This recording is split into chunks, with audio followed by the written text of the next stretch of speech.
Episode के starting में हमें दिखाया जाता है कि क्वॉन के वो रैलिक सीओ के हाथ में होते हैं और क्वॉन इस बात से काफ़ी ज़्यादा भड़का हुआ होता है। और क्वॉन कहता है, तुमने तुमने मेरी तुमने रैलिक्स को चुराने की हिम्मत कैसे करी।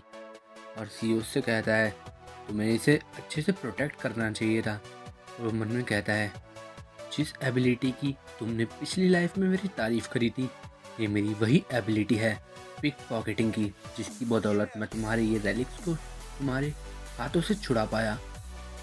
और वो अभी भी क्रो को याद कर रहा होता है और बोल रहा होता है कि तुमने मेरी लाइफ को गेम बना दिया है, तो अगर तुम इसको ऐसे ही चलाने वाले हो तो इस रैलिक को इंस्पेक्ट करो और इसके स्टैट के बारे में मुझे बताओ। और इसके बाद उसके वो स्टैट खुल जाते हैं और वो रैलिक एक double S rank god tier consumable relic होता है, जिसके नंबर ऑफ यूजेस 50 होते हैं और उनमें से 43 पहले ही यूज़ हो चुके थे। और सियोमन में कहता है, जब ये गॉड टियर रैलिक है तो मेरी डोमिनेशन ट्रेड इसके सामने काफ़ी ज़्यादा लो होगी।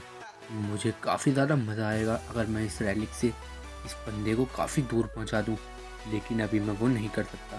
तो क्वॉन को गुस्सा आ जाता है और वो अपनी और पावर अनलीश करता है और कहता है, क्या तुम इसे ऐसे ही कंटिन्यू करने वाले हो?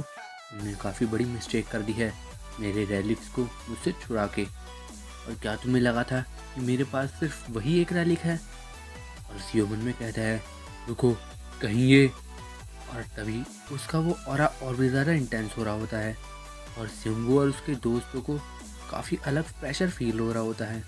और सियोमन में कहता है, हाँ, उनके पास ऐसे कई और रैलिक्स थे जो कि बहुत ज़्यादा पावरफुल थे और उनमें से एक था रैलिक ऑफ कॉन्क्वेस्ट, एक ऐसा रैलिक जिसमें दूसरे के माइंड को कंट्रोल करने की एबिलिटी है और वो दूसरे बंदों को उसके मास्टर के प्रति ओबीडिएंट बना देता है। और हिल्टन के रैलिक की तरह ये भी एक पैरासाइट रैलिक है। ये बंदे ने हमेशा पिछली लाइफ में इस रैलिक को छुपा के रखा था, तो मुझे इसका असल नाम कभी भी पता नहीं लग पाया था। बस मुझे यही पता है कि ये इसकी बॉडी में ही कहीं है। और क्वॉन का ऑरा काफ़ी ज़्यादा डरावना हो रहा होता है। सीओ मन में कहता है, मैं इसके एक एक हाथ पैर काट के इंफॉर्मेशन निकाल सकता हूँ, लेकिन मैं ऐसा नहीं कर पाऊँगा क्योंकि इसके पास एक आर्मर टाइप रैलिक भी है। और तभी क्वॉन कहता है, तो अब क्या हुआ? क्या तुम अब डर गए? मैंने अभी एक्टिवेट किया भी नहीं है। और सीओ क्वॉन से कहता है, आखिर तुम इतना बड़ा हड़कंप क्यों मचा रहे हो? क्या तुम नहीं चाहते कि रैलिक्स के एग्जिस्टेंस के बारे में किसी को पता न लगे और ये एक सीक्रेट ही बना रहे? और क्वॉन कहता है, चिंता मत करो, मैं इसके बाद ये सब साफ कर दूंगा, क्योंकि मुझे पता है कि अगर मैंने तुम्हें यहाँ से ऐसे ही जाने दिया तो तुम आगे चलकर फ्यूचर में काफ़ी बड़े थ्रेट बन सकते हो। तो अब मुझे ओबे करो। और तभी वो क्रो वहाँ आ जाता है और क्वॉन से कहता है, पुलिस ह्यूमन, अभी के अभी अपनी पावर को रोको, क्योंकि ये वही जगह है जहाँ पे वो जैकल डॉग बना हुआ है। अगर तुम अपनी पावर को अभी के अभी नहीं रोकते तो तुम उसे जगा दोगे। और कौन उसे देखकर कहता है, अरे वाह, तो ये एक रैलिक है, तुम्हारा ऑरा तो काफ़ी ज़्यादा पावरफुल फील होता है। मुझे लगता है कि तुम्हारे पास काफ़ी अमेजिंग एबिलिटी होंगी, तो है ना? और सीओ जैकल डॉग सुन के कुछ याद करता है और कहता है, जैकल डॉग, यहाँ पर इसके बारे में बात हुई है तो ये तो एनोबिस होगा, God of death, Egyptian mythology का। तो क्या इसका मतलब ये है कि उसका टॉम यहीं पर है? और कौन कहता है, बहुत बढ़िया, जब मैं तुमसे डील कर लूँगा तो मैं इस रैलिक को भी अपना बनाऊँगा। और तभी वो अपनी पावर और ज़्यादा अनलीश करता है और उसके पावर लेवल्स बढ़ते जा रहे होते हैं। और वो कहता है, नादान इंसान। और वहाँ पर एक अर्थक्वेक आने लगता है और ज़मीन टूटने लगती है और कौन को भी समझ नहीं आता कि ये सब क्या था। तो वो कहता है, क्या आखिर ये यहाँ क्या हो रहा है अब? और तभी सीओ की विंडोज़ पॉपअप होती हैं, काफ़ी सारी एक साथ, जिसमें लिखा होता है कि एक डेडली इजिप्शियन ऑरा उसकी बॉडी पर एंटर करने की कोशिश कर रहा है। उसके रैलिक्स काफ़ी ज़्यादा डैमेज हो गए हैं उस डेडली रैलिक ऑरा की वजह से, और काफ़ी सारे रैलिक एमर्ज हो रहे हैं जो कि काफ़ी ज़्यादा डरावने हैं। और वहाँ काफ़ी सारी लाइट निकलने लगती है और सीओ उसे देखकर कहता है, ये तो द ग्रेट कैटास्ट्रॉफी है। मुझे यकीन है ये वही है, ये वही इवेंट है जिसके बाद दुनिया पूरी उलटफेर हो गई थी। इस जगह पर वो टॉम निकल आया। ये ज़रूर एनुबिस का ही टॉम रैलिक हो सकता है। ये एनुबिस के रैलिक का ही टॉम होगा। पूरा एयरपोर्ट नहीं, पूरे वर्ल्ड एक बड़े से टॉम में कन्वर्ट हो रहा था। ग्रेट कैटास्ट्रॉफी उसी समय को कहा गया था जब काफ़ी बड़े बड़े टॉम हर जगह अपीयर होने शुरू हुए थे और उसने पूरे वर्ल्ड को काफ़ी ज़्यादा अफेक्ट किया था। लास वेगास, टोक्यो, सियोल, कोई भी जगह नहीं थी जहाँ पर वो टॉम अपीयर होने ना हुए हों। और सीओ कहता है, तो यानी ये शुरू हो गया है, अब मुझे क्या करना चाहिए? तभी सिंगू सीओ से कहता है, सीओ ये सब क्या हो रहा है?